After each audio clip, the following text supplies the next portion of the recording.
ये जो आयन है ना, ये आयन को स्टिमुलेट करने का काम मैग्नेट करता है, मैग्नेटिज्म करता है। अभी मैग्नेट्स दो प्रकार के, एक तो है टेम्पररी मैग्नेट्स और एक परमानेंट मैग्नेट।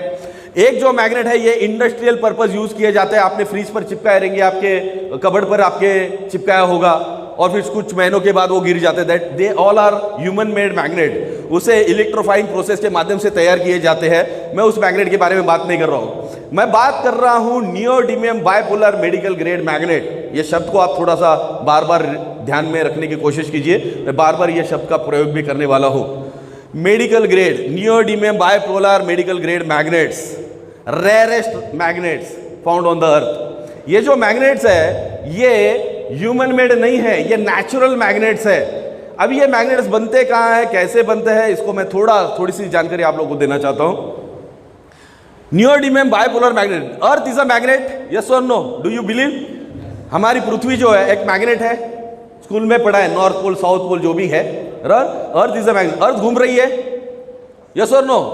अर्थ घूम रही है, ये अपने इर्द गिर्द घूम रही है, अपने खुद के चक्कर काट रही है, इसके साथ साथ वो सूरज के भी चक्कर काट रही है, बराबर। अभी इसकी गति क्या होगी, चक्कर काट रही है यानी घूम रही है, कुछ तो स्पीड होगा। इसका स्पीड क्या हो सकता है, जो नए हैं वो बोले, क्या गति से घूमती है पृथ्वी? हाँ, नो वन?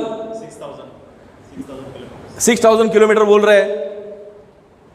जानकारी से पता चलता है कि ये 1,08,000 किलोमीटर प्रति घंटा इतनी रफ्तार से घूमती है। कितना? 1,08,000 किलोमीटर पर आवर ये रफ्तार है। आप सोचिए कितनी तेज पृथ्वी घूम रही है। हमें बिल्कुल समझ में नहीं आ रहा है। हमें पता चल रहा है क्या? नहीं। क्यों नहीं पता चल रहा है?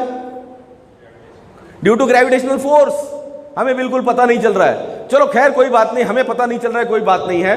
पृथ्वी घूम रही है, अर्थ जो है चक्कर काट रही है। अभी अर्थ के गर्भ में भी बहुत कुछ हो रहा है।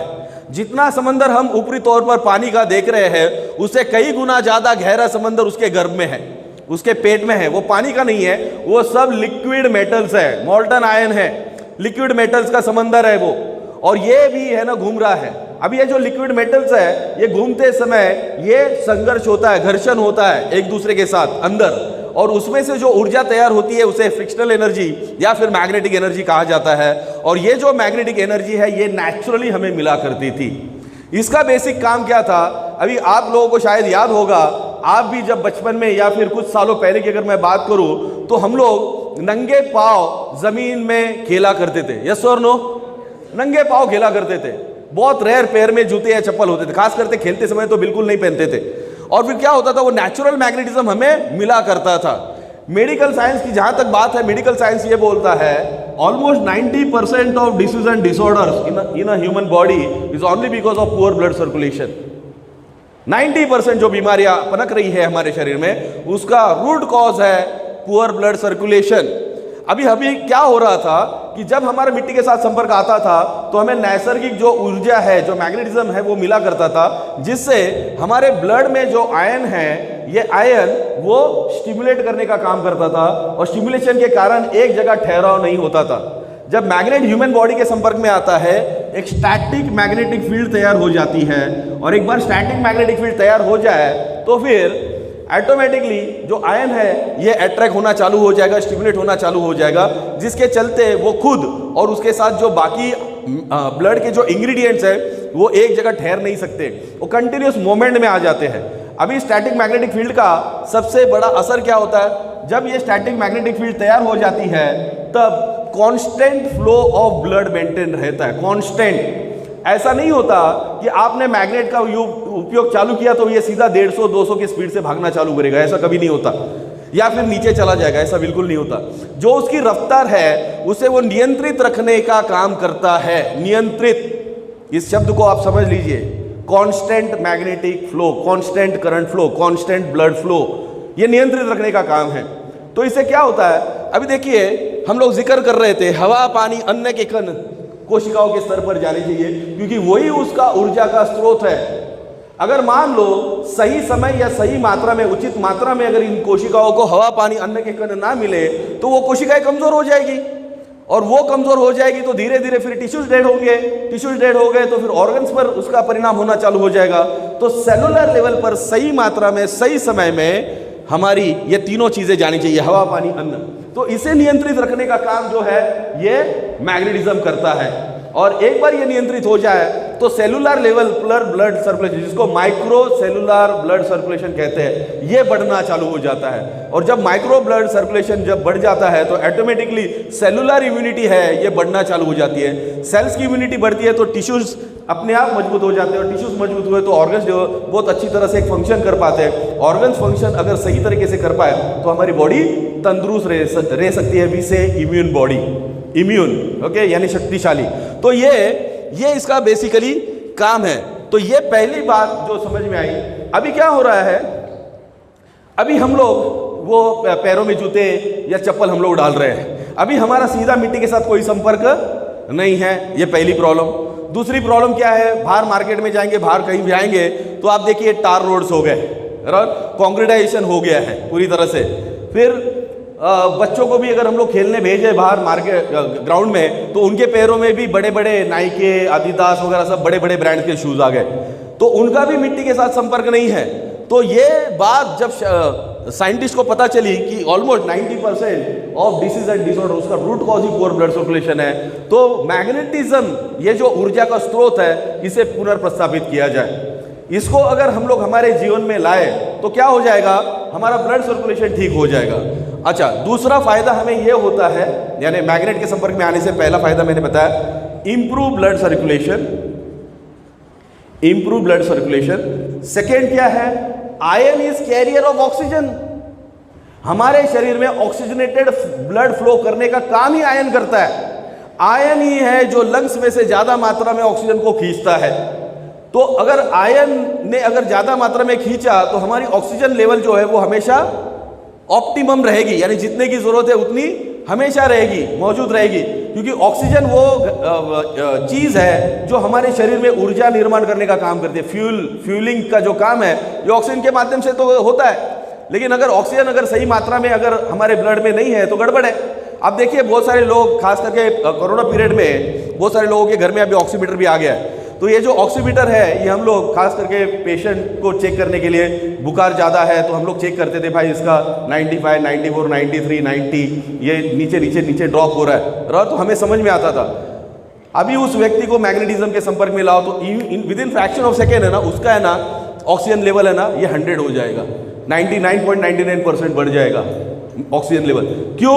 क्योंकि उसका वो काम ही है आयरन को स्टिमुलेट करना और मैक्सिमम ऑक्सीजन सप्लाई करना। तो ऑक्सीजनेटेड ब्लड फ्लो इसका इंप्रूव हो जाता है, ये इसका सेकंड फायदा है।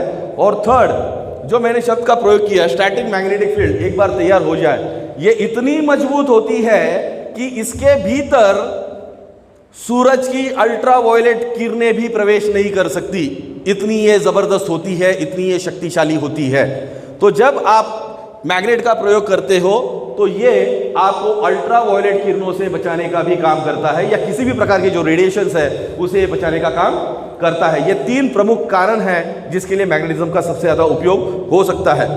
अभी जो भी बातें मैंने आप लोगों को ऊपरी तौर पर बताने की जो कोशिश की है, आपको शायद 100% समझ में आए या नहीं आए कोई फर्क नहीं बनता, लेकिन एक बात समझ लीजिए इसको कि जो लोग स्पेस में जाते हैं, एस्ट्रोनॉट्स खास करके जो स्पेस में जाते हैं, एक बार एक अर्थ की कक्षा से अगर हम लोग बाहर निकल गए तो वहां पर हमें मैग्नेटिज्म तो मिलेगा नहीं, तो हमारा ब्लड सर्कुलेशन ही होने वाला नहीं है, और ब्लड सर्कुलेशन नहीं हुआ तो अल्टीमेट क्या है, डेथ। ये साइंटिस्ट को पता है। तो ये साइंटिस्ट ने क्या किया, जो सूट पहनकर जाते हैं एस्ट्रोनॉट, जो सूट डालते हैं उस सूट में नियोडिमियम मैग्नेट्स होते हैं। क्लियर? तो ज्यादा टेक्निकल मत जाओ, उन्होंने वो सूट डाले तो समझ लो कुछ तो कारण रहेगा, कुछ तो रीजन रहेगा। तो इतना ये मजबूत है मैग्नेटिज्म, हमारे जीवन की सबसे अहम ज़रूरत है, जिससे हमारा ब्लड सर्कुलेशन ठीक होगा, ऑक्सीजन लेवल एनहांस होगी और हमें रेडिएशन से बचाएगा, ताकि हम लोग हेल्दी लाइफ लीड कर सकते हैं। अभी जो मैग्नेट्स के बारे में जो मैं बात कर रहा था, नियोडिमियम मैग्नेट, ये केवल 4 देश है जो सबसे ज़्यादा इसको माइन करते हैं या इसको निकाला जाता है। करीबन 700-800 फीट अर्थ के गर्भ में जाके इसे निकाला जाता है। पहले नंबर पर है Korea, then Japan, then China, और यूएसए, ये 4 देश हैं जो इसको निकालते हैं, फिर इसको फाइन प्रोसेस करने के बाद निकल कोटिंग से मार्केट में इसे लाया जाता है फिनिश गुड के तौर पर। तो ये मैग्नेट्स बाहर से इंपोर्ट होते हैं। और ख़ास करके मुझे इस विषय पर बहुत फ़ख्र होता है, भारत में एक व्यक्ति का नाम लेते समय, खास करके हर प्रेजेंटेशन में हम लोग नाम लेते ही है, और उस व्यक्ति का नाम है doctor Sagar Joshi. Please Sagar Joshi sir के लिए ज़रा जोरदार तालियां हो जाए। एकमात्र व्यक्ति पूरे भारतवर्ष में जिन्होंने मैग्नेटिज्म इस विषय पर 16 साल लगातार अध्ययन किया, अभ्यास किया, रिसर्च किया, और रिसर्च करने के बाद जो उन्होंने अपनी थीसिस जहाँ पर भी रखी, आयुष मंत्रालय कही है, या जहाँ जहाँ पर वो गए, तो वहाँ पर ये थीसिस रखने के बाद उनको 2 डॉक्टरेट इन उपाधियों से नवाजा गया है। 2 डॉक्टरेट, ये बहुत बड़ी बात है हमारे सभी के लिए। और खुशी इस बात की भी है, आज हम लोग हमारे ही ऑफिस में, सर कैबिन में है और हम लोग यहाँ पर प्रेजेंटेशन दे रहे हैं। आप उनको पर्सनली बाद में मिल भी सकते हैं after the presentation. So doctor Sagar Joshi sir ने जब मैग्नेटिज्म इस विषय को अच्छी तरह से परखा, अभ्यास किया, तो उन्हें पता चला कि ये विषय हमारे जीवन का सबसे बड़ा मूल्य है, ये हमारे जीवन की सबसे बड़ी ज़रूरत है। अगर मैग्नेटिज्म को पुनर्प्रस्तावित किया जाए तो हम लोग बहुत सारी बड़ी से बड़ी बीमारियों से लड़ सकते हैं। जितने भी सेलुलर ब्लड सर्कुलेटरी डिसऑर्डर्स है, सॉरी, ये सभी ब्लड सर्कुलेटरी डिसऑर्डर्स से हम लोग अपने आप को बचा सकते हैं। और केवल उतना ही नहीं, अगर कोई बीमार है इन ब्लड सर्कुलेटरी डिसऑर्डर से, तो वो उसमें से बाहर निकालने के लिए हमारी सहायता कर सकता है। इतना ये ज़बरदस्त विषय है। तो दोस्तों, जब सागर जोशी सर ने ये सारा विषय देखा, समझा, तो इसे एक प्रोडक्ट का स्वरूप भी देना था, क्योंकि मैग्नेट कोई ऐसी चीज़ नहीं है कि भाई खाए, बराबर। जैसे हम लोग आमतौर पर सप्लीमेंट्स खाते हैं या दवाई खाते हैं, तो वैसे मैग्नेट तो कोई खाने की चीज़ नहीं है। तो वो सोच समझने के बाद एक जो स्थिति है जिसे हम लोग कहते हैं नींद एक ऐसी स्थिति है जहाँ पर हर एक इंसान अपने आप को रिजुवेनेट करने का काम करता है। सबसे ज़्यादा जो सेलुलर रिजुवेनेशन होता है या रिपेयर वर्क होता है, वो रात के सोते समय ही ज़्यादा मात्रा में होता है। तो वो सबसे बेस्ट समय था। तो सर के मन में एक बात आई कि क्यों ना उसी समय का अगर हम लोग उपयोग करें और उसी वक्त में अगर हम लोग इस ऊर्जा को लोगों को दे, तो हो सकता है कि हमारा जो रिजुवेनेशन का जो काम है ये और ज़्यादा उसे गति मिलेगी और हम लोग जल्द से जल्द ठीक हो सकते हैं, या फिर हमारी जो इम्यूनिटी लेवल है ये हमारी बरकरार रह सकती है। तो सर ने इसको एक प्रोडक्ट स्वरूप हमारे जीवन में लाया है, और ये प्रोडक्ट मैं आप लोगों के सामने दिखाऊंगा, पेश करूंगा। इसमें टोटल 4 प्रोडक्ट है। इस 4 प्रोडक्ट में पहला प्रोडक्ट है mat. First product is mat, second product is pillow mat, third product is bracelet, and fourth product is water energy pad.